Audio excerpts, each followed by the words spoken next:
Let's begin with the election. And the reason that I'm still on it is because there are a lot of unanswered questions that need to be answered. They really need to be answered for America's future. So there's a McLaughlin report, and it's a pretty good polling outfit. They don't do a lot. Democrat 37, Republican 36. That's fair. Wow, a fair polling outfit. And they polled 1,000 likely voters. First question, do you believe there was election and voter fraud in the presidential vote? Yes, 46, no, 45, not sure, 9. You got more people in America that think there was some election fraud. Now that is a very telling, if it's true, and I think it is. Second question. By party, was there fraud in the presidential election? Republicans, 75%. So no to Joe Biden. You want to bring the country together, you got to deal with this. All right, Democrats, 22%. Independents, 41% of the independents say they think there was fraud.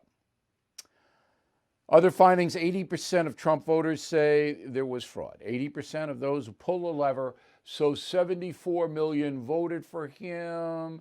That's about 60 million people think there was fraud. There's a lot of people. 16% of Biden voters say there was fraud. But even if you don't believe there was fraud, shouldn't you want to know? Isn't that what's best for the country? And the only way you're going to know is that the special counsel takes a look at it. Independent counsel. Come on, President-elect Biden, huh? Okay. Now, I got a letter. It said, what countries ban mail-in ballots? Now, we did this report, I think in September, because there was a study published on August 3rd of this year, studies from the Crime Prevention Research Center. And it went over how nations vote. And this was the stat that really struck me. So, you know, the European Union, all right, 27 mostly liberal countries. 63% of those countries in the EU ban mail-in voting, okay, unless you are living abroad. Then it's an absentee. But mail-in voting in 63% of the EU countries, no good. Don't let you do it. Japan, nope, no mail-ins. France, nope, because there was so much cheating in certain areas of France, like Corsica. In 1975, they outlawed mail-in voting in France. Brazil, nope, and you got to have a voter ID. Mexico, same thing, no mail-ins, voter ID. So it's not a crazy suggestion that the United States government pass a fair election standards law that says whatever the House and Senate wanted to say. And the states have to adopt the national standard. I always use example because I'm a simple man, and this is a simple example. State of California wants to drop the voting age to 12, and don't put it past them in Sacramento to do that. Federal government's got to step in. And now, with most of the country believing there was fraud in the election, we need to address this. So, voter ID, a must. Now, don't tell me that some people don't have identification. That's not true. Everybody has a Social Security card. So don't give me that. And if it's too much of a burden to show an ID, then okay, don't vote. I don't care. If you're that helpless and that apathetic that you can't get an ID to show, I don't want you to vote because you're a troubled person. I'm not one of these guys that say, oh, everybody has to vote. I don't want people to vote who are out of control, who don't know anything. Now, I'm not going to give them a quiz, okay?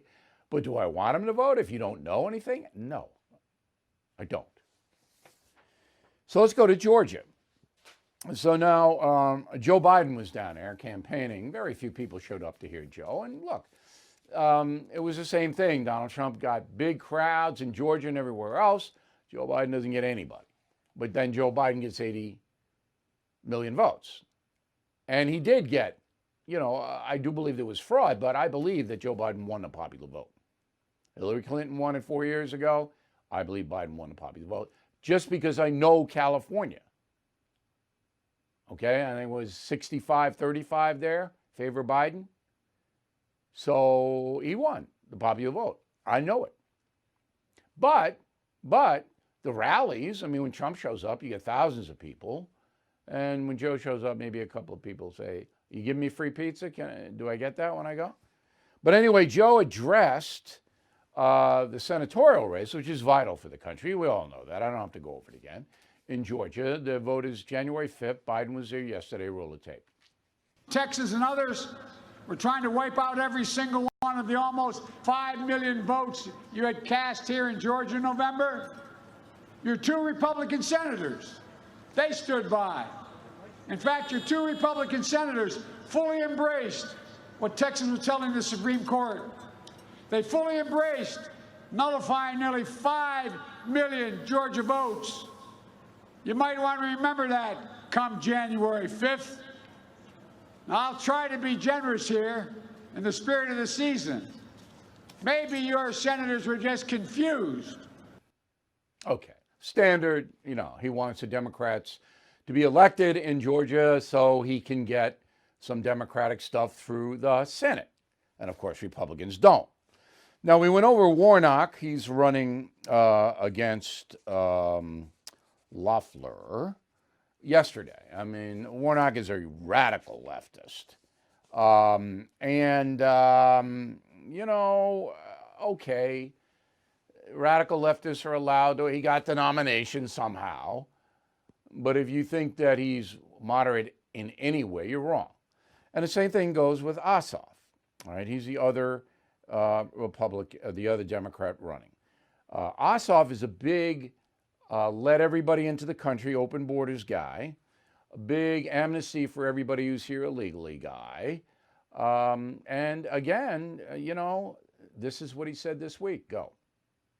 When federal agents arrive at one of these farms, it should be to make sure people are being paid the minimum wage, working in humane conditions.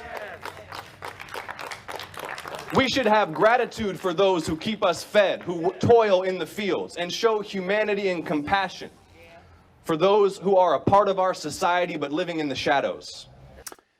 Okay, so again, Ossoff wants open borders. He said, if anybody comes to America saying they don't have freedom of religion, we should let them in immediately. Well, everybody will do that. Everybody will do it. All right, and he wants amnesty for everybody. I don't even think he'd stop convicted criminals. So you got Warnock, who is telling you that Louis Farrakhan's operation is good. You got Ossoff, who wants open borders and, us to give undocumented people everything. All right, Georgia, I mean, look, it's up to you. Okay? It's up to you.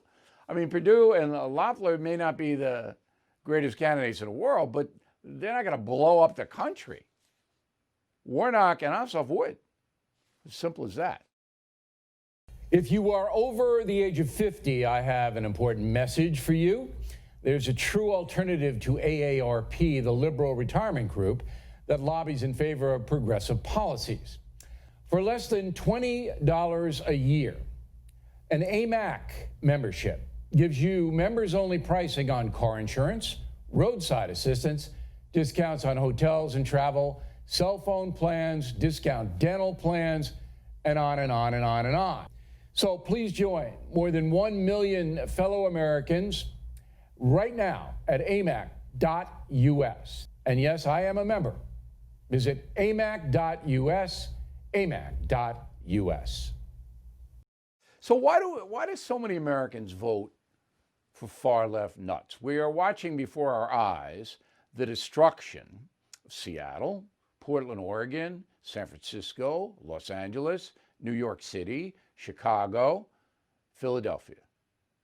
Right before our eyes, we're seeing it. Everybody sees it. And all of these are run by far-left progressives. All of those places I just mentioned. Yet people keep voting for them. Why? So I've studied it. I've thought about it a lot. You have people in America who are totally dependent on government. That's where you start. So for whatever circumstance, they need the government to support them financially. They need the government to give them food, shelter, to give them enough so they can get by. They are always going to vote for the socialists, for the progressive, always. They're never going to vote for Republicans. That number of people in the United States since 1950, 70 years ago, has quadrupled because many foreign nationals who come here simply can't support themselves. They don't speak the language. They're not educated. Now, a lot of them work very hard. I tell you, it's going to snow here tonight in the Northeast. And the guy who plows my driveway is from Guatemala. I say to him, you have never seen snow. How do you know what to plow? You've never seen it. And he laughs, you don't have snow in Guatemala. So I said, it's a little white thing and it lands on your nose, gold. That's what you plow. And he's a hard-working guy. And I'm happy to hire him to plow my driveway. Happy to. He's here legally, not illegally. And he probably votes Republican because he's self-reliant and wants to work hard and doesn't want the government taking all of his money in taxes. But there are many, many, many, not just foreign nationals, but people who are born in the USA who just, for one reason or another, can't or don't want to compete. They're always going to vote progressive. Then you have the pie-in-the-sky theoretical people, and you know them. Oh, we have to be kind. We have to let everybody in. We have no right to keep anybody out. Oh, billionaires are bad, and people who are successful, they don't deserve what they have. All of this stuff. All right, and you have them clustered in places like Los Angeles. Almost the entire show business industry is that. The media, New York, almost the entire media is left or far left. And these are the people who are well educated, but they're theoretical, and they have no connection to the people who work hard for things, like I did. All right, so I remember being at ABC News. And I was successful there. I was on the World News Tonight with Peter Jennings a lot because I worked my butt off. But I couldn't get over a certain level because there were guys named Stone and Forrest ahead of me. And they were blue bloods. Okay, they were Ivy Leaguers.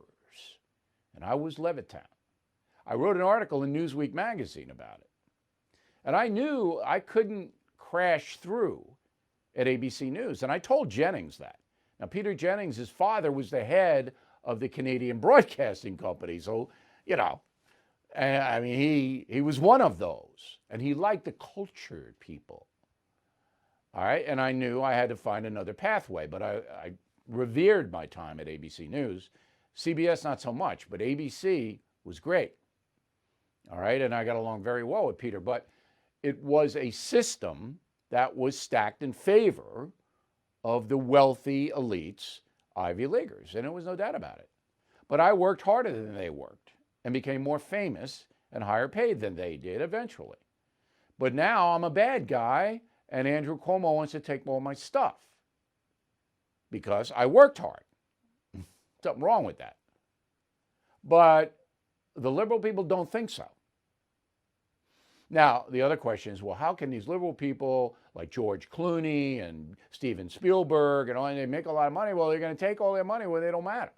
Well, I think they have so much money they can't spend it, number one, and they feel guilty about it. They got that liberal guilt. But I don't know. I don't know. All I know is if you work hard, you obey the rules, if you're successful, the government should not be punishing you. And that's the Republican Party, the conservative philosophy. But the liberal philosophy, Democratic philosophy, is we take as much as we can take, the state and federal governments, and we'll give it to people who don't have a lot, even if those people are alcoholics or methamphetamine addicts.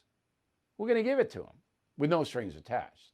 You take O'Reilly's money and worked hard for and give it to the guy smoking crack all day long. No, that's not the way this country became strong. So there are millions and millions of Americans who believe in the progressive point of view. Now, that did not come to play in the Biden victory. The people, most of them who voted for Biden, were voting against Donald Trump because they didn't like him. So I say 74 million people voted for Trump, many because they liked him, many because of his policies. I'd say about 50 million people voted against him because they just didn't like him, his style. And then 30 million like Joe, maybe because of the Obama attachment, I don't know. That's how I broke it down. So anyway, you do get, in places like California, New York State where I am, Chicago, mostly every big urban center, there's dominance on the left. And that's what we're seeing. Many of us are worried that our 401ks and retirement savings, everything we worked for over a lifetime, could evaporate. With all the fake news, it's important to have an independent expert in our corner to preserve and grow our savings. It's simple. So please meet Silicon Valley angel investor and 5G expert Jeff Brown of Brownstone Research, whose only obligation is to us, to you. His newsletter, The Near Future Report, shares his analysis on where the stock market is going and when, which stocks are poised to rise and fall, and new ways to profit from the exploding tech market. His track record is amazing, so please go to bill5g.com. It's easy, bill5g.com. You will thank me. COVID kills one American every minute. Every minute of the day, one of us dies from COVID. Last week, 2,403 people died. 300,000 people a day. 961 people a day died. So now the vaccine's here. I was watching the morning news. One of the urchins made me turn it off this morning. I went to all three, ABC, CBS, and NBC. It was all the shot, the vaccine. They could have been exactly, I don't know, maybe they do trade scripts, but it was like stupefyingly dull. All right, we got it. Vaccine's here. Nurse in New York took it. We got it. How about telling the folks where they can get it, or when they can get it, or who has it? How about doing that? No. Because nobody really knows how the folks are going to get it. You got to put it in a freezer, but they have portable freezers. Okay, some of the pharmaceutical stores say they're going to give you the shot, but they don't know when. Hospitals have it already. I call my doctor and say, hey, can I go over to St. Francis and get this? The doctor says, I don't know. Great. Great. Well, and she is affiliated with St. Francis Hospital. Great hospital, by the way. And they got a giant freezer. So, and they have it. They have the vaccine. When can I get it? Nobody knows. We're tracking that. All right, new poll, ABC News. And they said, do you think your state should make it mandatory for people to get vaccinated? Yes, 39, no, 61. All right. Then there is same poll. Will you take the vaccine? 75% of Republicans say no. Don't make it mandatory, and I'm probably not going to take it. 45% of Democrats say no, the state should not make it mandatory, but the majority of Democrats want it mandatory. Interesting, isn't it? Another poll, Axios. Are you going to get it? 78% of Americans say yes. 21% say no, and I guess 1% doesn't know. Supreme Court ruling on vaccines. We told you this, but it's worth repeating. In 1905, Jacobson versus Massachusetts, 7-2 vote in the Supreme Court, ruled the city of Cambridge could fine residents who refuse a smallpox vaccine. 1922, that was upheld by Justice Louis Brandeis. And in 2002, a district court found that religious people do not have the right to refuse vaccines based upon their religion. 2002. That was a federal district court. That didn't go to the Supreme Court. All right. Joining us now from Los Angeles is a columnist for Mediaite, John Ziegler. He leans kind of libertarian. So most Democrats want it mandatory that you got to take the vaccine, and you say? It sounds pretty hypocritical, Bill, considering this is the party that when it comes to abortion says it's my body, my choice. There might be those who say, well, wait a minute, this is a situation of whether or not you're contagious, but we're being told by the Surgeon General and others that this vaccine has no impact on whether or not you're contagious. You're still going to be contagious, apparently, or at least theoretically so, even after you get the vaccine. And I am a libertarian. I'm not an anti-vaxxer at all. My wife is not an anti-vaxxer, and she's a pretty good focus group on these things, and she is vehemently against this and will not allow our children, who are 8 and 3 years old, to get the vaccine, simply because they're at far more risk of a vaccine that we don't have a track record for than they would be by the COVID. And this is not a difficult concept. If you're over 55, you ought to get the vaccine. If you're under 55, and especially if you're in your good health, I really don't see, forget about being mandatory and being mandated by the government, which is abhorrent to begin with. It's really not in your interest to get the vaccine because the risk just doesn't justify it. What's the risk? Well, there's all sorts of side effects. We already know that. That comes with almost every vaccine that there is. Plus, there's a whole history, as you well know, Bill, with vaccines that have unintended consequences. And these are vaccines that have been tested for many, many years. This one has not had that. It doesn't have nearly the track record. But I think this is a seminal moment for our country when it comes to civil liberties, as well as how we're going to recover from COVID. My greatest concern in all this actually is even greater than the potential side effects of the vaccine. It's that we're not even going to get the benefit of going back to normal. They're telling us, even if you have the vaccine, you still have to wear a mask, you still have to socially distance. And I'm like, whoa, wait a minute. That's not the deal. That's not what this was supposed to be.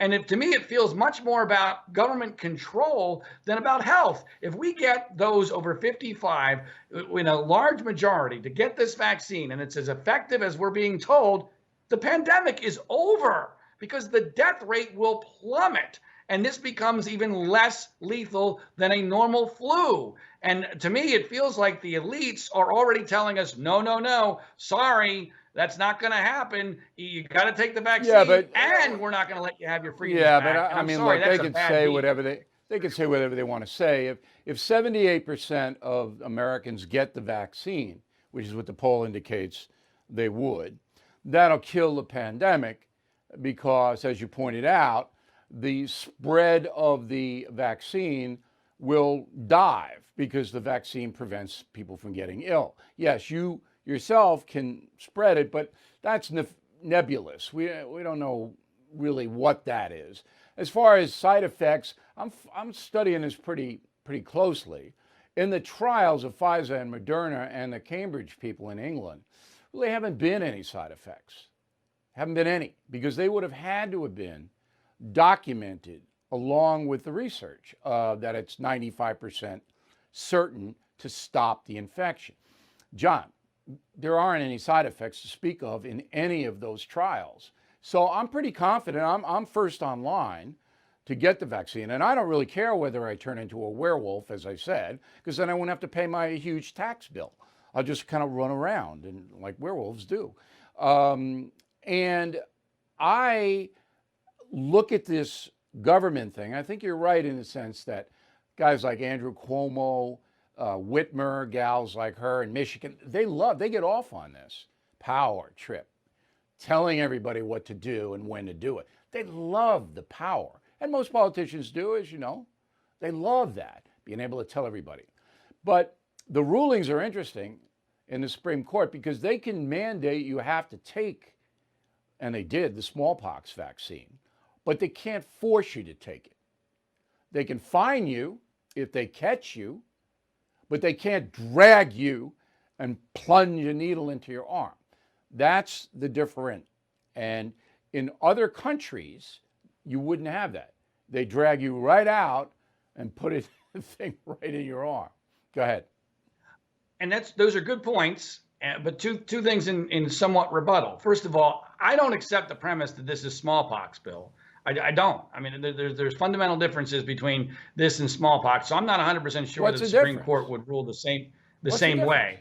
But more to your point, just yesterday here in Los Angeles and several other big cities, the head of the school district put out what they called a Marshall Plan, which effectively, the way I looked at it, mandated mandatory vaccines for children to be able to go to school. Well, they do that with the measles. They do that with the measles. You got to get that measles shot or you can't go. So that's what that's based on. But wait. What's the difference, though, with smallpox and COVID? What's the difference? Well, first of all, who it targets, I mean, specifically with regard to schools, we know that children are almost completely unaffected by this. I got that. But they're allowed to do it. If the school districts say you have to get COVID vaccine to come into school, that's going to be upheld because the measles sets the precedence on that. And they're going to say, look, we know the kids are not in danger themselves, but they can be spreaders. And we don't want them to be spreaders because here in New York State, you know Cuomo is going to mandate the kids get the vaccine or they'll do the remote classes or you'll homeschool them. That's going to happen. All right. And now you can challenge. And that is effectively. There'll be court challenges, but that's what's going to happen. I agree with you, Bill, especially here in California. Governor Newsom, our king, is very much going to be on that train without a doubt, because they're all going to try to outwoke each other. And the greater mandate you can have for a vaccine proves how woke you are. And to get to your point about power, let's be clear. These governors and, yes, Dr. Fauci, among others, they don't want to see this go away. This has been fantastic for them.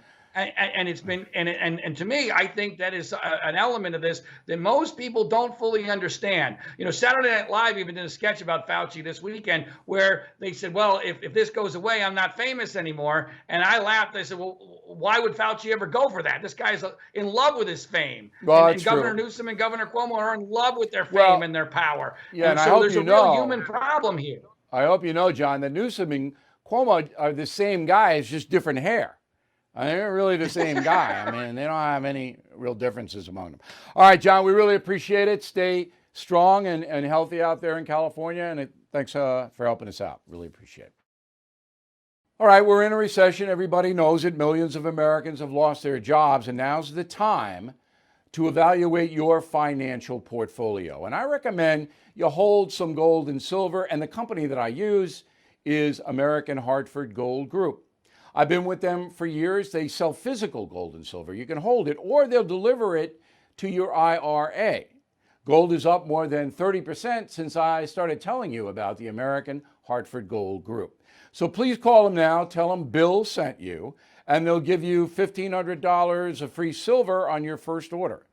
The number is 877-444-GOLD-GOLD, 877-444-GOLD-GOLD, or text GOLD to 65532. All right, Black Lives Matter makes it into Christmas. Oh, boy.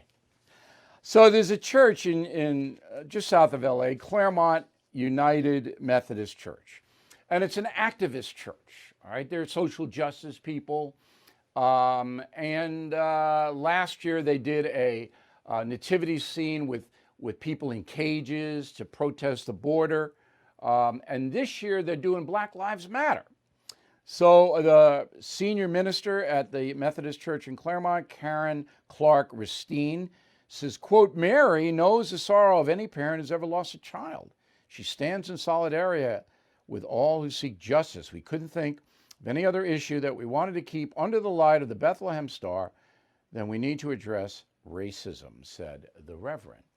All right, so what would Jesus think about all this, right? Okay, so here we go. So I wrote a book called Killing Jesus. It's a history. Doesn't have any religion in it. All right, it's a history of Jesus the Nazarene, who was a stone cutter and became the most famous human being ever to have existed. How did that happen? I tell you, Martin Dugardner, I tell you, in Killing Jesus. So we know Jesus. We know him. So if Jesus were walking in Southern California, and believe me, they need him today, and came upon the nativity scene with the Black Lives Matter theme, what would he think? What would he say? I can't speak for Jesus. That would be sacrilegious and dumb. But I can point you to the Pharisees who were trying to trap him and bring evidence against him so he could be executed. And we deal with that a lot in Killing Jesus. Every time the Pharisees confronted Jesus with questions about politics, and that's what the Black Lives Matter stuff is. Politics, social justice politics. Every single time, Jesus did not engage. And the most famous is render to Caesar. Okay? But there were plenty of other times that they tried to trap him into blasphemy against the Sanhedrin, the Jewish temple. Jesus never went for it. He would always go back to the theology, which became Christianity. And the basic tenet of everything that Jesus said in his 33 years on the planet was, you have got to love your neighbor. No matter what color the neighbor is or what situation the neighbor is in. You have to. That's the essence of Christianity. He's not going to get involved with a political statement. However, there was one exception. And this isn't politics, but he did get involved. When the temple was used by the merchants to make money, they were set up on the temple steps, and even some of them were inside. What did he do? Jesus overturned the tables and had a whip and actually hit people. He got involved at that level. So my assessment of the United Methodist Church is their essential message that all people should be treated equally and with love, no matter what color, is absolutely what Jesus would do.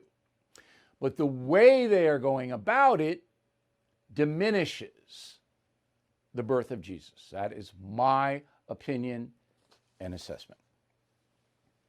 Let's go to Georgia. As you know, we have a vitally important election, 2 senatorial races. First one is David Perdue, the incumbent senator, against John Ossoff, a liberal Democrat. The second one is acting Senator Kelly Loeffler against Reverend Raphael Warnock. All right, 1.2 million ballots have been requested through the absentee system, 1.2 million. So far, 200,000 have been returned. The election, I think, is on January 5th. All right, so 1.2 requested, 200,000 in the bank. I hope they're counting them now. All right, this is according to the U.S. Elections Project. So, what's going to happen down there? Nobody knows. Trafalgar, which is a polling system that I respect, has the Perdue-Ossoff race tied. And it has Loeffler 3 points ahead of Warnock. Now, of all four candidates, Warnock is the most radical left. So there is a tape of him a few years ago, 2013, speaking about the Nation of Islam. That is the sect run by Louis Farrakhan, who is anti-Semitic and anti-white. Here's what Reverend Warnock said. Go. The Nation of Islam is significant, but its numbers don't come anywhere near the membership of our churches. Its voice has been important, and its voice has been important even for the development of black theology, because it was the black Muslims who challenged black preachers and said that you're promulgating, they call the white man's religion. And that's a slave religion. Isn't that nice? The white man's religion is a slave religion. This guy wants to be senator of Georgia. There you go. Because of COVID, a lot of Americans moving around, tens of millions of people. Here are the top 10 places, big cities, that Americans are moving to. All right? Number 1, Austin, Texas. For every one person that moved out of Austin, 1.53 people moved in. 2, Phoenix, Arizona. One person moves out, 1.48 people move in. Nashville, Tennessee. All right, one person moves out, 148 move in. Tampa, Florida, 147 move in. Jacksonville, Florida, 146 in Duval County move in. Charlotte, North Carolina, 145 move in. Dallas, Texas, 135 move in. Denver, Colorado. And I lived in Dallas and Denver. 134 people moved in. Vegas, 132. Charleston, South Carolina, 131. So that's where Americans are going. All right, they're getting out of Chicago, they're getting out of New York, Philadelphia, LA, San Francisco, and they're going to those cities. Those cities, every one of them, nice quality of life. I know them all very well. And Denver was the best place that I lived outside of my home here in New York. I loved living in Colorado. What a super place that was. It was different back then, I know, but it was still great. Our rich people are leaving New York City, and so far, according to Unicast, which is a data analytics company, $34 billion have left the city of New York. $34 billion. Okay, now I'm going to do a little health segment for a few minutes because I am very interested in keeping you healthy. I am. No BS. So as I told you, I went to the doctor for my annual checkup. I have high blood sugar. I knocked out all the sugar. It wasn't that hard. I got sourdough bread now in a special way. I knocked the bread out. I like the sourdough bread. So let's go down and tell you the state of the USA. So we have, according to the new census, and I'm going to do this tomorrow, 335 million people here in America. In the UK, they have about 67 million. We have 5 times as million people as they have in the UK. All right, so life expectancy in the USA is 79. That's pretty good. All right? In the UK, it's 81 and a half. So they live longer in the UK. Cancer, in 2019, close to 2 million new cancer cases in America diagnosed, 320,000 in UK. But with the 5 times difference, it's pretty close. Okay? We spend 1.2 trillion every year on healthcare in America. British spend 214 billion, but you multiply that by 5 times, it's close. Now, in Great Britain, you get free healthcare, but it's not that great. Healthcare is not that great. You got to wait. Here, it's more expensive because we pay our health insurance premiums here, but it's better care. Obesity, this is big, okay? 43% of all Americans are obese. That's the sugar. That's the sugar in the drinks, in the desserts, in the cereals in the morning. 43%, not chubby, obese. And that's going to come and hurt you. In the UK, 29% are obese. That's a big difference. Now, when I lived in England, everybody ate Cadbury chocolate. I mean, they were like chocolate fanatics. The teeth were falling out. But we have a real big problem with sugar. Suicide rate, 14 for every 100,000 individuals in the USA commit suicide. In the UK, it's 11. Not that big a difference. Drug overdoses, this is big. This is big. 2017, we had 13 OD deaths for every 100,000 in America. UK had 2 deaths OD for every 100,000. 13 here, 2 UK. Homicide, we have 6 homicides for every 100,000 people. UK has less than 1. Okay, so what's going on here? The USA is a society of self-gratification, instant gratification. That's what narcotics give you. You want to escape, you take the drug, you escape. Plus, we have more money here than they do in the UK. So there is a tremendous illegal drug market in America, bigger than any other country on the face of the earth. So that's why more people are dying. And that leads to violent crime. The drug gangs here commit most of the homicides. There aren't any drug gangs in Great Britain because they don't have the money to buy the drugs there like they do here. All right? That's a tremendous factor in our health. And of course, drug addiction spreads AIDS, hepatitis, I mean, you name it. You get addicted to drugs, you're never going to recover fully. You can kick it, but you'll never recover fully. Health-wise, psychological, emotional, whatever it may be. Stay away. So summing up on the health deal, try to knock back the sugar a little bit. I mean, I know it's the holidays and everybody's going to give you sweets. And I would say New Year's resolution on it, you know, I'm not going to do it. I'm not. It's killing me sometimes, but it's really not that hard. You know, I got a little cracker here or that, but I'm not knocking it out. So my favorite sweet is Haagen-Dazs, and the other night I gave Haagen-Dazs to 2 of my guests, and I didn't have any. A little hard. And they were going, ooh, isn't this good? Thanks. Thanks a lot. Okay, let's go to the final thought of the day. So one of the things about doing a personal news service is that I get to know you guys, especially if you're concierge members, because then you can email me privately about anything you want, and then I'll try to help you out if I can. And that includes answers to news questions, but personal stuff too. I get a lot of mail from concierge members who have people going to college, urchins going to college, kids in high school, and I'll give you some sound advice on it.